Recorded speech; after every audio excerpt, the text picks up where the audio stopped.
Remember when Trump said black women in Chicago are begging him to bring in federal troops? And the people in Chicago, Mr. Vice President, are screaming for us to come. They're wearing red hats, just like this one, but they're wearing red hats.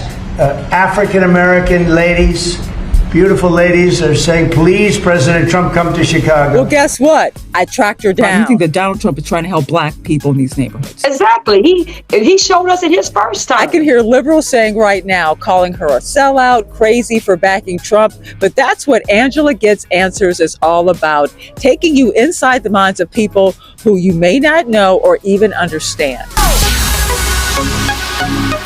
Hey, welcome to Angela Gets Answers. The goal is not to attack Danielle Carter-Walters. She's not a member of the 92%. She started ChicagoFlipsRed, but to find out where Black MAGA is coming from, why she backs Trump, and why she supports Trump sending troops into her town of Chicago. But first I need to find out, is she from Chicago?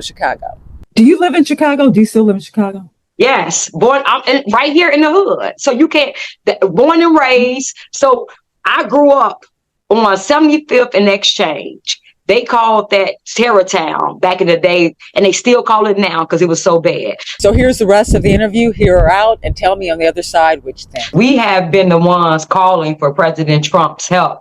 Even before the election, we were calling to get him elected. So, we definitely want him to come in. The streets are not safe.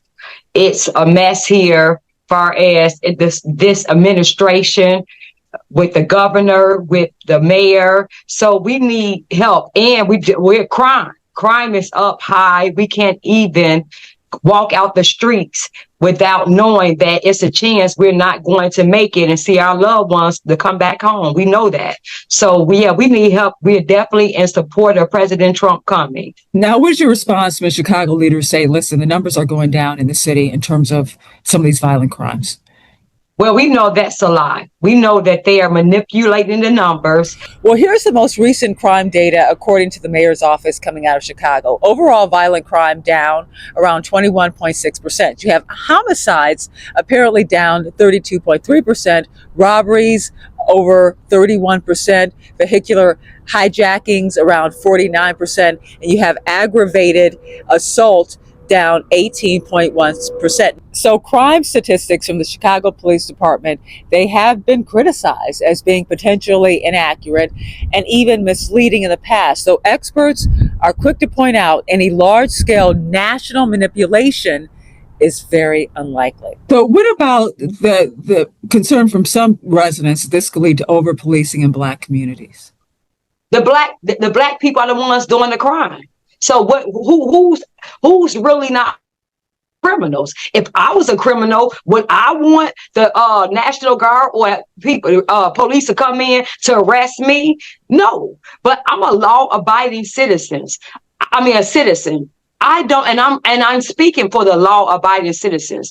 I don't have a problem with the police because guess what? I'm not out there breaking the law.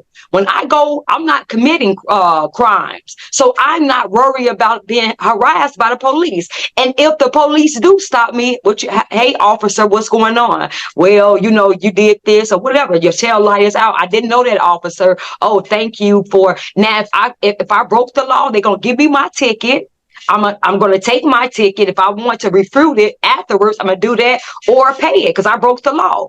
But the only people that have a problem with this are the people who are committing the crimes, because the ones who are losing loved ones, the ones who kids are dying in the streets where you can't even go to mourn at a funeral without losing your life, being scared. They're shooting up funerals. So you can lose your life at a funeral. This is how bad it is. So the residents who we just want to go to work, come home, provide for our family, do what's right.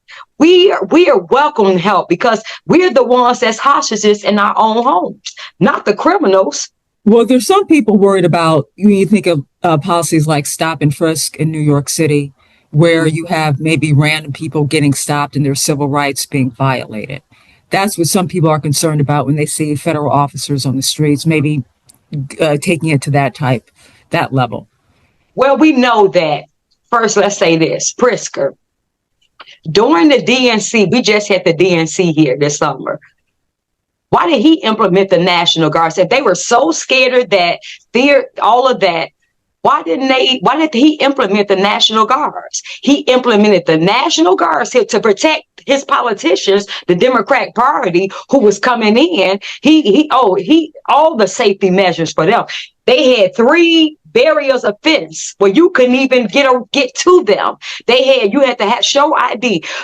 Those encampments. We talking about the homeless encampments.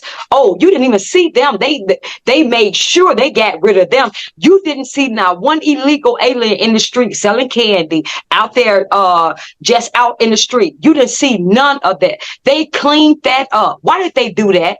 Why did they do that when the DNC convention was coming here? So that lets you know they know this is not a good look. They know this is not good, but they want us to deal with that. The Black community, the ones that they say they're for, they want us to deal with the lawlessness and the deaths in our community. But they understood when it came to their people that their people needed to be protected. So if he can implement the National Guards and have majority of the police around them to protect them, why can't we have that and then not be racist in our community? Trump is adding these troops. What do you want to see him do next? Because just troops for 3 weeks or 2 months is not going to solve the problem.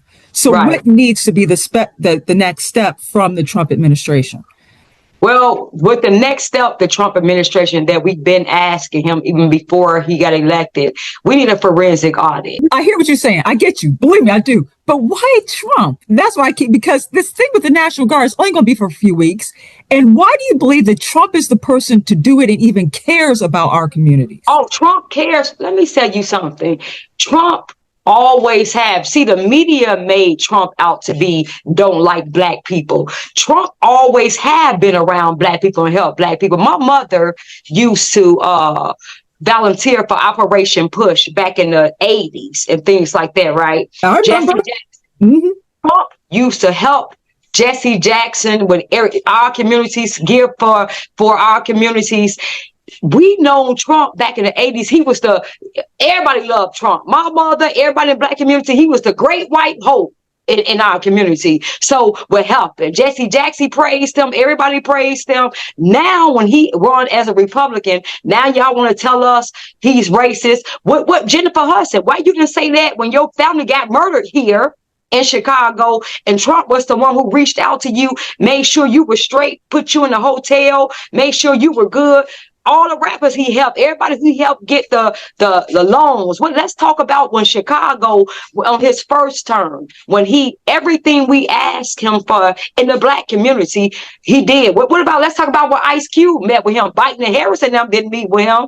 Listen, I hear you on that, but see, the thing is, because I remember Trump for the 80s, I've been around a long time, but the whole thing with the DEI, and you see 30,000 Black women losing their jobs right now, and the whole thing with the museums and courting this type of low-key racism. That's what Black people are looking at, some of the terminology. No, that's not low-key rape. See, they have a problem with it because it's a white man doing it. Because let me say this. The first thing I would do if I got in office was fire we got 250 Black faces in high places in Chicago. I'm talking about from the Department of Buildings, the deeds inspection. Every last one of them would get fired. I would do it as a Black woman. So, and y'all, they'd be crying. It's 250 Black people that he just fired. Yes, I did. So imagine if it was a white man doing it. It has to be done. What's doing? See, with the DEI stuff and all that, the DEI never benefited us.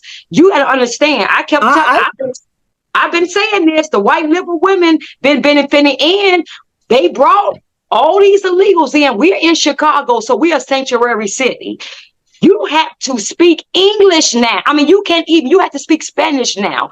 You have to be bilingual to get these jobs. How dare you make us be bilingual? Because when you do that, DEI, when you do that, who is that blocking out? Who is that? That's the Black. Well, see, here you got a point, because there have been numerous articles that said that white women benefited from DEI more so than we did. However, But they use DEI and they put black people as a poster child for DEI to get all the other people riled up to get rid of it. Yes. But we weren't the ones who benefited. People of color. Let me tell you, we got Indians here. They coming in by the droves. They see the people of color, the melon. See everybody they lumping in. You don't think that Trump is using the myth that DEI benefited black people as a weapon? Do you think that Trump? No, because it didn't. See, you got to understand. Just like the Jewish people, you cannot lump nobody in with them, right? Because they need what they need. If we keep allowing, look what Trump did when he did with the 14th Amendment, when he said they tried to put the illegal alien kids to stay here. And he said, no, that was for the descendants of the enslaved babies. The Democratic Party tries to lump affirmative action. They try to lump everything in on our plight. And so we up here, when they lump everybody else in on our plight, we're being pushed down here and everybody else is benefiting for what we did. We don't benefit from there. So I say separate us. Because you don't do it to the Jewish people. They're not going to allow you to lump nobody else in on their plight. We are not allowing anybody. So it ain't no DEI, no affirmative action. So what did you think? Did you hear something that you agree with, something you disagree with? Tell me in the comment section. Also, let me know, would you feel safer if there were federal troops or the National Guards in the streets of the city? Let me know in the comment section. Share and also subscribe, because I'm going to be featuring more voices like the one you just heard, maybe voices you don't normally hear.